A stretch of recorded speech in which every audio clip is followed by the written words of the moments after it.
오늘장 플러스 이어가도록 하겠습니다. 오늘 이 시간 신영증권 엄경아 연구위원 함께합니다. 위원님 어서 오세요. 안녕하세요. 네, 반갑습니다.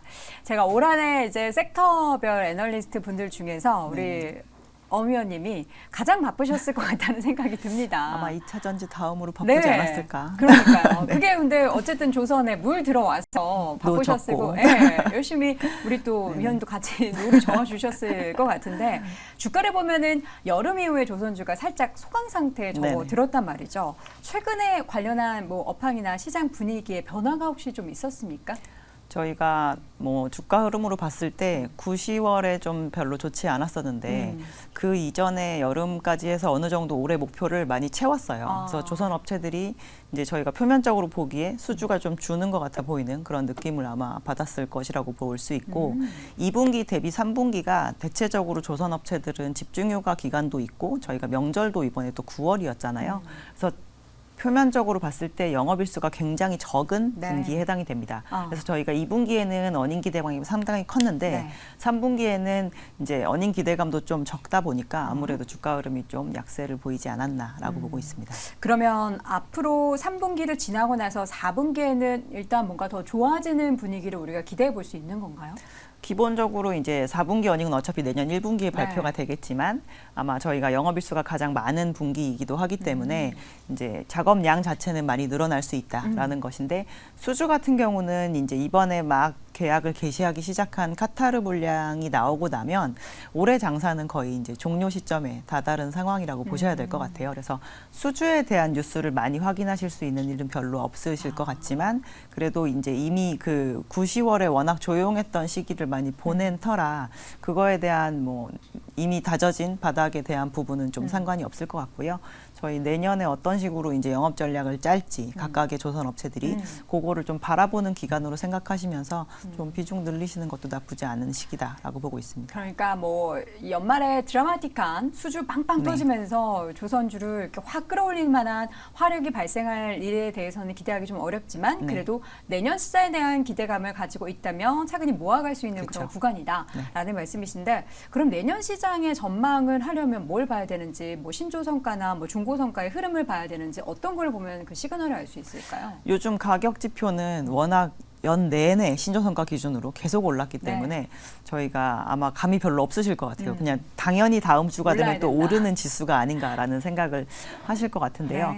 내년에 만약에 저희가 시장에서 변화가 있나라는 생각을 들만하게 된 부분은 해체량이 갑자기 급증하게 되면 좀 그 부분에 대해서는 중요성을 가지고 지켜보셔야 될 것 같습니다.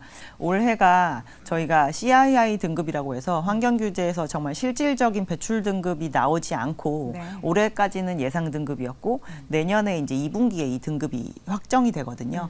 그래서 그렇게 되면 시장에서 이제 쓸모없는 배들이 많아지게 되는 거죠.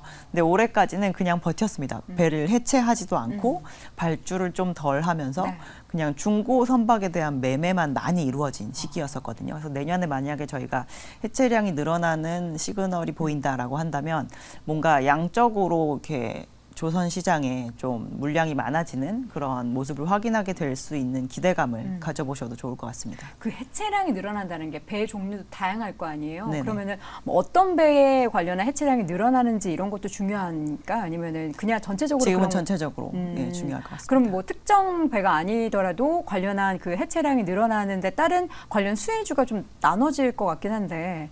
우리나라에서는 해체를 실질적으로 해체 사업을 하지 않기 때문에 아마 그 해체를 직접적으로 하는 국가들은 이제 파키스탄, 인도 그리고 방글라데시 같은 국가이고요.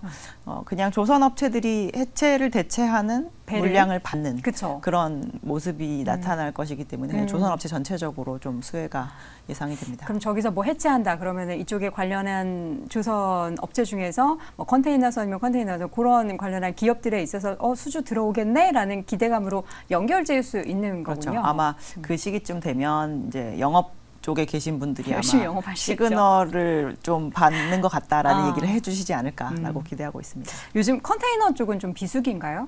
컨테이너는 완벽한 비수기는 1, 2월이고요. 지금은 이제 여름의 최고 성수기를 지나서 비수기로 이제 점점 접어드는 구간이다라고 네. 보셔야 될 것 같아요. 그러면 주가 흐름에 그것도 지금 반영이 되고 있는 시기인 거겠네요. 해운 업체들 기준으로 했을 때는 이제 어닝 기대감이 아무래도 조금 줄어들 수 있으니까 그런 생각을 하실 수 있을 것 같습니다. 네.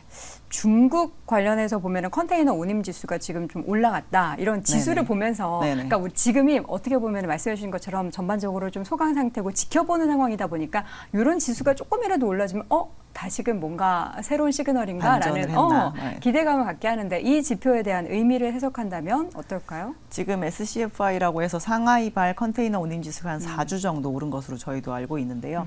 이게 800대까지 내려갔다가 1000선을 조금 회복을 하긴 했습니다. 근데 저희가 코로나 팬데믹 때 5000배까지 갔던 지수가 내려왔다가 지금 약간 올라간 상황인데요. 아까 말씀드렸다시피 비수기로 약간 접어드는 시기이기 때문에 어차피 계절적으로도 물동량이 좀 줄어들 것이라고 예상이 되고 있어서 이제 인위적인 공급 조절을 조금 하고 있는 구간이고요.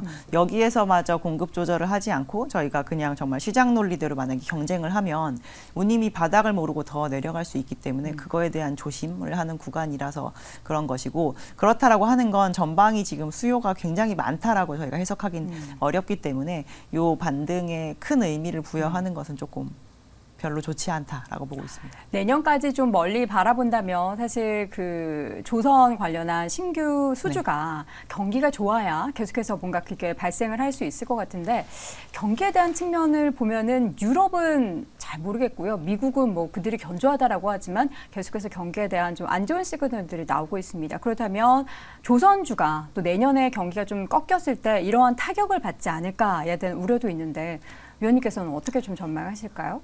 전방산업체들은 확실히 경기 민감적인 성격을 갖는데요. 저희 이제 조선 쪽에서는 경기가 안 좋으면 사실 환율이 오르는 측면이 있잖아요. 그래서 오히려 조선 업체들의 수익성은 그런 측면에서도 좋을 수 있고, 지금까지 저희가 받아놓은 수주 잔고를 만드는 과정에서 사실 실적의 안정성도 좀 찾아볼 수가 있습니다. 그래서 오히려 방어가 되는 성격이 어느 정도 있다라고 봐야 되고, 네. 조선 업체들의 전방업체의 모든 영역이 지금 다 침체 국면으로 가는 것은 아니거든요. 소비재에 해당하는 부분의 전방산업은 조금 약세로 가고 있고, 오히려 원자재나 에너지 쪽은 오히려 팬데믹 기간에 조금 참았던 거, 네. 그리고 오히려 크게 발주를 하지 않았던 것으로 인해서 공급 과잉에 대한 우려도 없는 상황입니다. 그래서 전반적으로 경기를 구성을 하고 있는 것 중에서 조선업체의 전방산업의 그 경기가 나쁜 쪽에 해당하는 그런 전방산업보단 좀 내년이 기대되는 전방산업이 오히려 더 많은 비율을 차지하고 있다라고 저희는 보고 있습니다.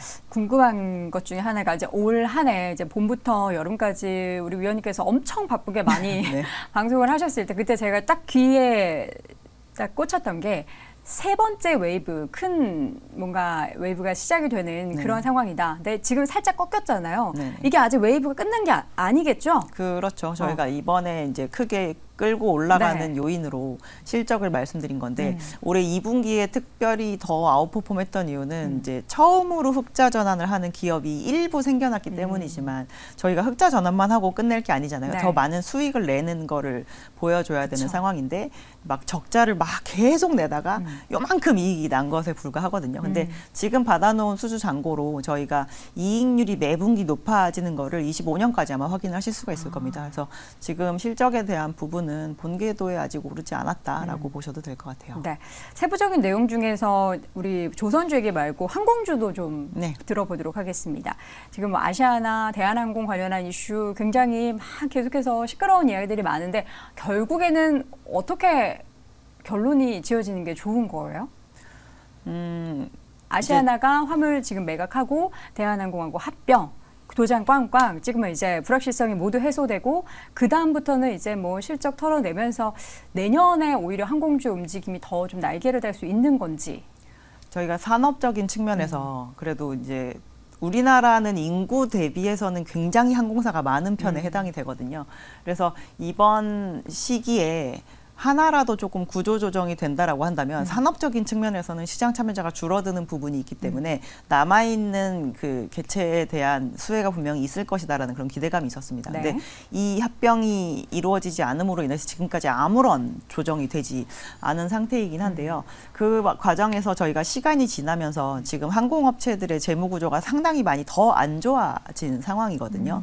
그래서 이 합병이 저는 마무리가 잘 될지에 대해서도 의문이고, 왜냐하면 이번에 저희가 이 이사회에서 화물 사업을 팔겠다라고 가결한 것은 팔 수 있는 구조는 갖추었지만 유럽의 대전제는 실질적으로 팔아라인 거잖아요. 그런데 실제로 이 화물 사업을 사갈 주체가 있는지에 대해서 일단 의문이고, 만약에 이 부분이 이루어지지 않으면 이사회에서 가결이 됐다고 하더라도 결국 매각이 안 돼서 그 합병도 안 되는 원점으로 돌아갈 수도 있는 상황입니다. 그래서 지금의 상황은 그냥 시간을 어느 정도 더 늘려놓은 것일 뿐이지 실질적인 해결 단계에 들어갔다고 보기 좀 어렵습니다. 그러면요, 아직도 여전히 답보 상태에 빠졌기 때문에 이게 언제 해결될지는 누구도 그 시기를 가늠해 볼 수는 없는 네, 거네요. 그렇죠. 굉장히 지금까지 이제 시기를 계속 뒤로 딜레이하면서 무려 3년에 가까운 시간을 보냈기 때문에 저희가 그렇게 합병 관련된 것을 기간을 미루다가 합병이 결국 불발됐던 사전 사례들도 또 있었잖아요. 그래서 그렇게 될 수도 있지 않을까라는 생각을 하고 있습니다. 네, 우리 위원님께서 보니까 기계 쪽도 커버를 좀 하시잖아요. 올 한해 기계도 굉장히 좋았었단 말이죠.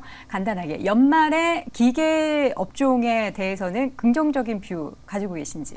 이번에 실적이 나오면서 이제 그 기계 업종의 가장 큰 걱정은 혹시 피크아웃이면 어쩌냐라는 거였습니다. 네. 올해보다 내년이 수익성이 더 좋기는 조금 어려울 것으로 저희도 판단을 하고 있고요.